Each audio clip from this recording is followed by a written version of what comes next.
যে বাড়ির স্ত্রী, যে বাড়ির বৌমা অনেক ভালো রান্না করে সে আদর্শ গৃহবধূ নয়। যে বাড়ির বৌমা দেখতে অনেক সুন্দরী সে আদর্শ গৃহবধূ নয়। যে বাড়ির স্ত্রী অনেক দূর লেখাপড়া করেছে সে আদর্শ গৃহবধূ নয়। যে বাড়ির স্ত্রী অনেক সুন্দর করে ঘর গুছাতে পারে সে আদর্শ গৃহবধূ নয়।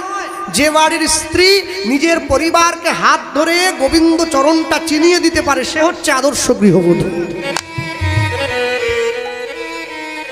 তা না হলে বলতে পারেন আজ থেকে 10 বছর পিছনে নয়, বর্তমান সমাজে দেখুন একটা মেয়ে বাবার বাড়ি থেকে শ্বশুর বাড়িতে আসছে, তার গলে কণ্ঠি আছে, হাতে জপের মালা। কেন বলুন তো? কি দরকার কি ছিল? সে জানে সমাজে সবাই থেকে যাবে, সবাই নিজের কর্ম করবে, আমাকে চলে যেতে হবে, আমাকে চলে যেতে হবে। কাল রূপে সংসারেতে পক্ষ বাসা করে, ফল রূপে পুত্র কন্যা ডাল ভাঙি পড়ে।